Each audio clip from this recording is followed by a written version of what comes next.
थका मन चाल जीवा चका नयन देखिबा थका मन चाल जीवा चका नयन देखिबा शंखनाभि मंडल रे बेनी नेत्र पखाड़िबा थका मन चाल जीवा चका नयन देखिबा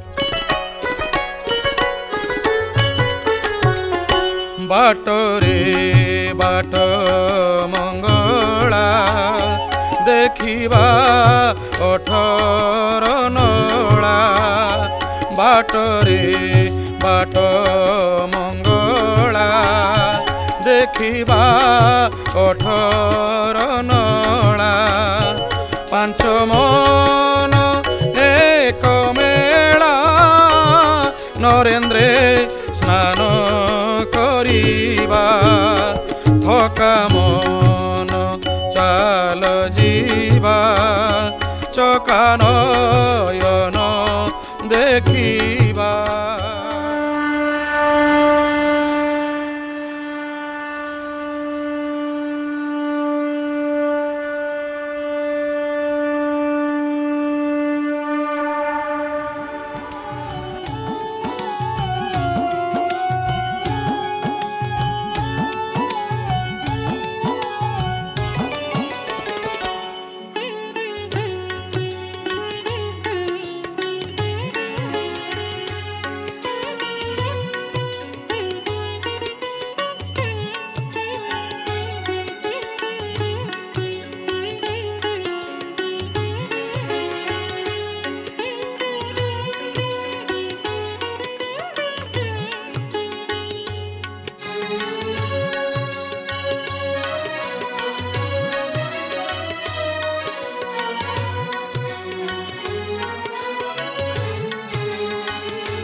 परम पावन पुरुषोत्तम क्षेत्र शंख क्षेत्र परंपरा ऐतिह्य सर्वोपरि महात्म्य को नहीं दूरदर्शन में स्वतंत्र प्रस्तुति शंख क्षेत्र को आपण मानक अनेक अनेक स्वागत। दर्शक बंधु शंख क्षेत्र परिक्रमा क्रम आम से आज पहुँचीचु महाप्रभुंर जन्मवेदी जनकपुरी गुंडीचा घर यज्ञ मंडप आड़प वेदी आदि अनेक नाम ख्यात महाप्रभुंर जन्मस्थान प्रभु प्रत्येक वर्ष जो स्थान को गोटे सप्ताह आसी था यातायात द्वयर मध्य सप्ताह मंडपे स्थित से मंडल में आम आसी पहुँचीचु आम गुंडीचा घरर उत्तराभिमुख सिंहद्वार सम्मुख ही महाप्रभुंर चरण सन्निधि की लाभ करिचु। दर्शक बंधु ये सही स्थान जितेबले सत्य जुगरे इंद्रद्युम्न महाराज महाप्रभु प्रतिष्ठित करते महाप्रभु यही घर मध्य गोटे पक्ष मध्य ही निजको निजे प्रस्तुत करते एवं महाप्रभु प्रतिष्ठा ये गोटे सप्ताह पर्यंत अनुष्ठित होता। तेणु महाप्रभु प्रथम रथयात्रा गुंडीचा घर श्रीमंदिर पर्यंत होता अर्थात बाहुड़ा जात ही प्रथम रथयात्रा। तेणु ए प्रकार एक पावन पुनीत पीठस्थल पहुँचीचु। आसतु गुंडीचा घर 3 द्वार को देखा सहित महाप्रभुंर शंख क्षेत्र अनेक महात्म्य को जाना पाइबा।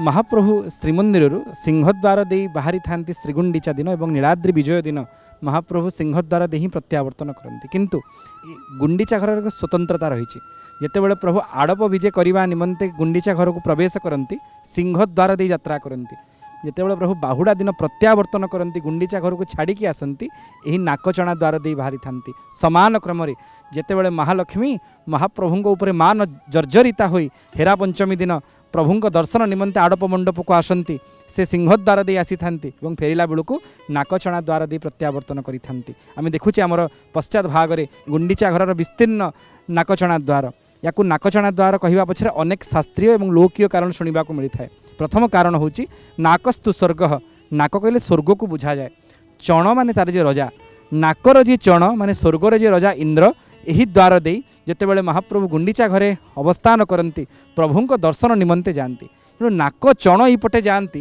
ये द्वार नाम नाकचण द्वार जहाँ अपरहंस ही वर्तमान समय नाकचणा द्वार हो जाए प्रथम कारण। द्वितीय कारण केतक मत प्रकाश करती जितेबाला इंद्रद्युम्न महाराज महाप्रभु विराट श्रीमंदिर निर्माण कराइले गुंडीचा महाराणी काले ये द्वार को निर्माण कराइबा निमंते निज नाकचणा को बंधा पकई जदिच ताहा शास्त्रीय एवं ऐतिहासिक तथ्य दृष्टि समीचीन नुहे किंतु ए प्रकार लोक कथा शुणा मिले से गुंडीचा नाकचण या ना हो नाकचणा द्वार द्वितीय एवं तृतीय एक भावुक कारण शुणा मिले जितेबाला लक्ष्मी सायंताणी हेरा पंचमी दिन राग तमतम हुई क्रोध जर्जरिता हुई महाप्रभु दर्शन निमंते जाती आ प्रभुंकर संध्या धूप पूजा बसी थाए जितेबाला प्रभुंकर संध्या धूप पूजा बसी टेराटी पड़ी थाए लक्ष्मी और महाप्रभु मुखारबिंद को देखी पारती ना तेणु माँ मान आहुरी शतगुणित होता है आपण मैंने जानते जितेबाला नारीटी रागी जाए ता नाकटा फुली जाए कौन एक समय जो महालक्ष्मी सायंताणी रागिकी ये द्वार दे प्रत्यावर्तन करुले रागिवा फल माँ गुणाटी ये द्वार काले खसी पड़ी और से या ना हो नाकचणा द्वार ए प्रकार भावुक तथ्य शुणा मिलता है से जितेबाला प्रभु बाहुड़ा दिन द्वार को छाड़ी जाऊ था अल्प समय अटकी जाती लक्ष्मी नाकचणा को संग्रह कर श्रीमंदिर प्रदान करने ए प्रकार भावुक कथा शुणा मिलता है। देखुं द्वार उभय पार्श्व गोटे पटे ब्रह्मा आ गोटे पटे भगवान शंकर प्रणत मुद्राए रही ये हूँ ब्रह्म रुद्रं देवंद्यं महाप्रभु ब्रह्मा और रुद्रंकर इष्ट देवता ताहा ये द्वार प्रतीयमान करिथाए प्रत्येक भक्त यही द्वार को प्रार्थना करती हे महाप्रभु आपण द्वार दे जितेबाला प्रत्यावर्तन करुथिबे नीलाद्रि सिंह आमे आपणकर सही कोटि कंदर्प दर्प मर्दनकारी रूप को देखिबु हे नाकर चण इंद्र जेणु द्वार देखिए आसुचंती आपण मो हृदयर चण होक रही था हृदय रजा होक रही था ये आपण चरणार बिंदरे अली ये नाकचणा द्वार सम्मुख भाग में वर्तमान विस्तीर्ण शरधावाली रही जो शरधावाली गोटे कणिकाए लाभ करने निमंते भक्त विकल कंठरे गान करिथाए प्रभु ना धन लोड़ा ना जन लोड़ा ना तन लोड़ा ना मान लोड़ा ना मन लोड़ा लोड़ा केवल आपणकर से विस्तीर्ण शरधावाली गोटे बाली कणिका जितेबाला आपण ये गुंडीचा घरे अवस्थान करुवे आम शरधावाली रही आपणकर नाम कीर्तन करूँ आपण रूप दर्शन करूँ आ महाप्रसाद सेवन करी शंख क्षेत्र केन्द्रस्थल गुंडीचा घर नाकचणा द्वार फेरिया समय आपण भाव भावित होउथबो एतिकी अली श्री छामुरे।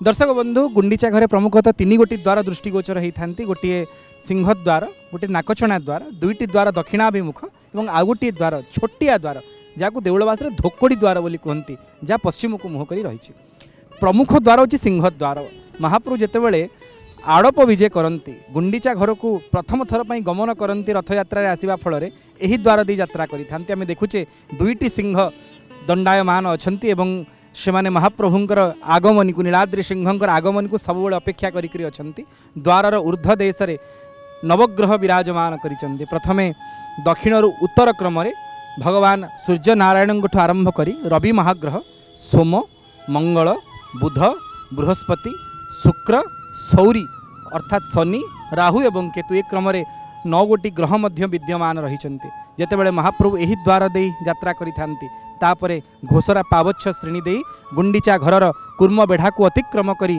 प्रभु भितर बेढ़ा को विजे होते तापरे जगमोहन नाट मंदिर दे गुंडीचा घर गर्भगृह गोटे सप्ताह काल अवस्थान करते महाप्रभु। दर्शक बंधु जमी आम गाँ को जीवा समय गाँ टी आमर सबुजीवामय लगी थाए नड़िया ताल गचरे सुशोभित होता है सेमिति महाप्रभुंर जन्मवेदी नारिकेल एवं ताल वृक्षरे सुशोभित। जितेबाला आप गुंडीचा घरे आसी पहुँची जी आप लगे आपण आसी गाँव में पहुँचीगली बोली एवं एठी गोटे तोटा अच्छी जहाँ को आई तोटा बोली कह जाए कि मतांतरे ता राई तोटा स्वयं राधाराणी सहित महारास रचना करने निमंते वर्षा रास रचना करने निमंते रसरास रसिकेन्द्र मौली नवघन कृष्णचंद्र जगन्नाथ महाप्रभु यही द्वार दे यात्रा करि थांती। तेणु यही द्वार अनेक महात्म्य रही वैष्णव सन्थ भक्त माने मध्य महाप्रभुंकर दर्शन लाभ निमंते गुंडीचा घर सिंहद्वार दे यात्रा करि थांती। ये दुई गोटी द्वार को सिंहद्वार और नाकचणा द्वार को देखि आपण माने मध्य आह्लादित होइथिबे।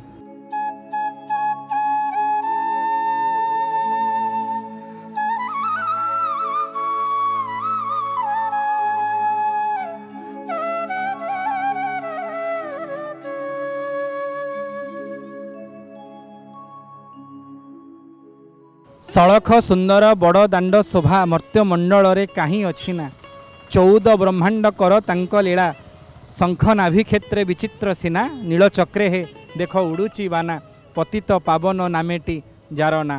दर्शक बंधु गुंडीचा घरर मेघनाद प्राचीर दक्षिण पश्चिम कोण एक स्वतंत्र स्थान रही जहाँ हूँ मुंडियामरा। आपण कहे मुंडियामरा कौन ना ये हनुमान जी विराजमान कर मुंडियामरा हनुमान। जेतेबेले पूर्व काल रे बड़शंख निकट में मालिनी शरधा नामक दुई गोटी नदी प्रवाहित होते एपट लोक सेपट को जापार नथिले अर्थात गुंडीचा घर लोक महाप्रभु दर्शन निमंते श्रीमंदिर को जापार नथिले कि सेपट लोक ए स्थान को आसीपार नथिले। तेणु गुंडीचा घर निकटवर्ती अंचल बसवास करुवा भक्त माने एही स्थान महाप्रभुंर नीलचक्र पत्त पावन दृष्टि गोचर होता है यही मुंडिया मारी दियंती। गुंडीचा घर पाचेरी को मुंड लगेकरी महाप्रभुंर पतित पावन बाना को देखिकी स्वयं जगन्नाथ महाप्रभु प्रार्थना करती प्रभु आम यू आपण को प्रार्थना करुचु दुरुश्री पୟରେ प्रणति बाढ़ई घेनता विश्व सम्राट हे विश्व सम्राट आम यू आपण को प्रणिपात करुचु ताकू आपण घेनिवा हुंतु ग्रहण करवा हुंतु। तेणु यही स्थान भक्त माने अनेक प्राचीन कालर महाप्रभुंर नीलचक्र एवं लहरायित पतित पावन को दर्शन करी मुंडिया मारुथिले। ये स्थान हूँ मुंडियामरा।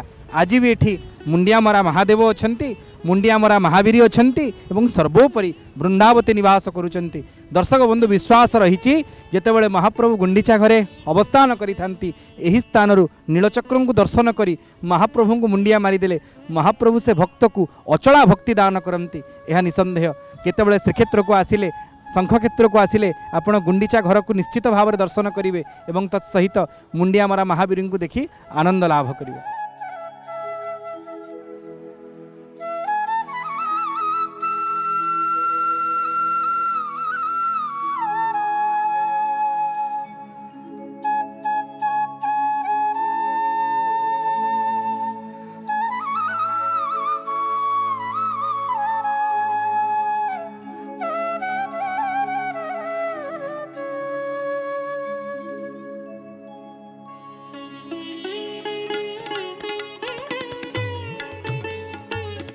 शंख क्षेत्र परिक्रमा क्रम आम आसी आज पहुँचीचु गुंडीचा घर पश्चात भागरे थिबा यज्ञ नृसिंह मंदिर निकट में।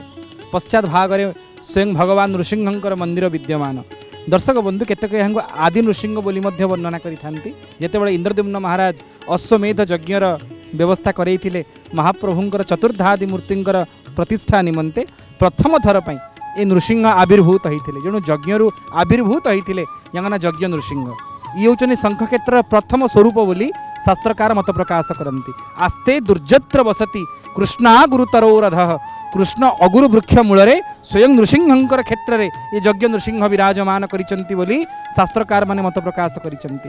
और ये क्षेत्रं तत् नारसिंह से ये क्षेत्र नृसिंहंकर क्षेत्र अब्रह्मणा निर्मित पुरा ब्रह्मांड द्वारा निर्मित ये स्वयं नृसिंह क्षेत्र जी मूल नृसिंह यज्ञ नृसिंह आदि नृसिंह अनादि कालरू ये क्षेत्र विराजमान करिसंती।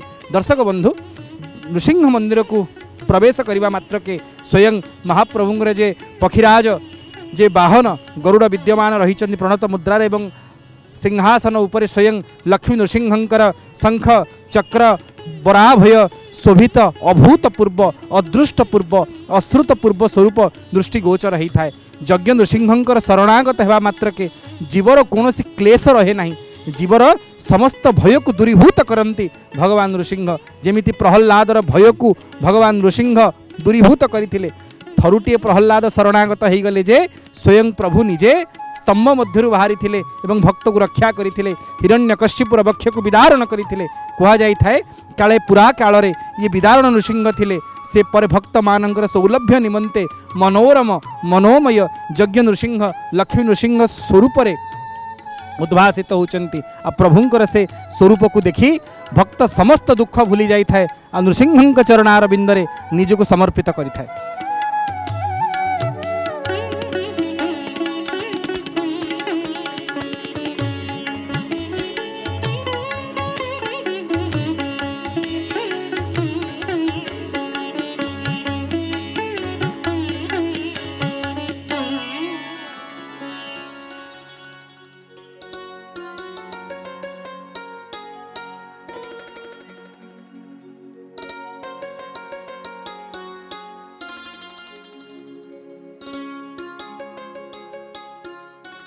यज्ञ नृसिंह मंदिर को प्रवेश करने मात्र के गोटे पटे स्वयं भगवान शंकर धवलेश्वर स्वरूप विराजमान करिसेंती तो आउ गोटे पटे स्वयं हनुमंत लाल दर्शन लाभ होता है। भक्त माने महादेव और महावीर दर्शन करी भगवान यज्ञ नृसिंह दर्शन निमंते मंदिर अभ्यंतर को यात्रा करिथांती।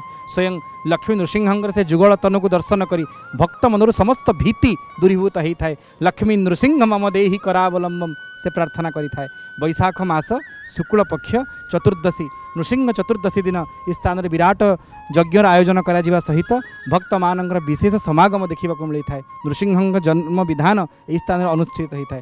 एतद् भिन्न जेतेबेले महाप्रभु गुंडीचा घरे गोटे सप्ताह पर्यंत अवस्थान करती जेते भक्त तीर्थयात्री एवं सर्वोपरि नदीन व्रत को पालन करुवा व्रतधारी माने थांती इंद्रद्युम्न पुष्करिणी स्नान करी यज्ञ नृसिंहंकर दर्शन कर सारिबा परे ही सेमाने गुंडीचा घर को जाइथांती महाप्रभु दर्शन लाभ निमंते। तेणु ये जेणु मूल विग्रह आदि स्वरूप यांकर दर्शन परे ही महाप्रभुंर दर्शन विधान को शास्त्र मर्यादा प्रदान करिसेंती। सतरे यज्ञ नृसिंह स्वतंत्र एवं सर्वोपरि शंख क्षेत्र नृसिंह उपासना स्वतंत्र।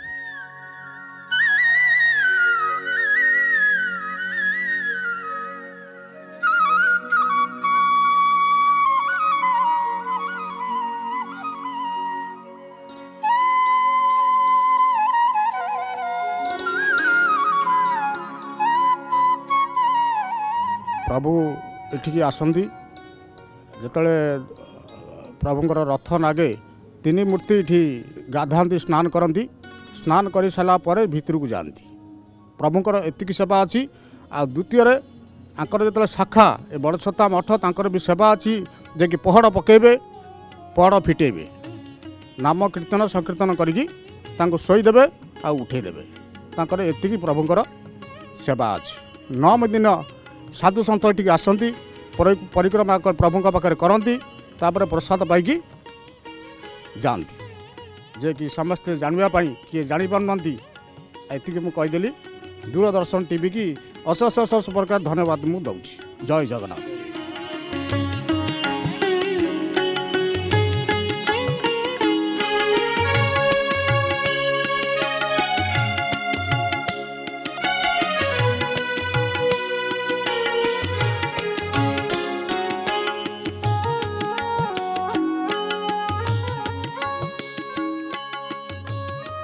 यज्ञ नृसिंह दर्शन पर आम आसी आज पहुँचीचु दशावतार मठरे।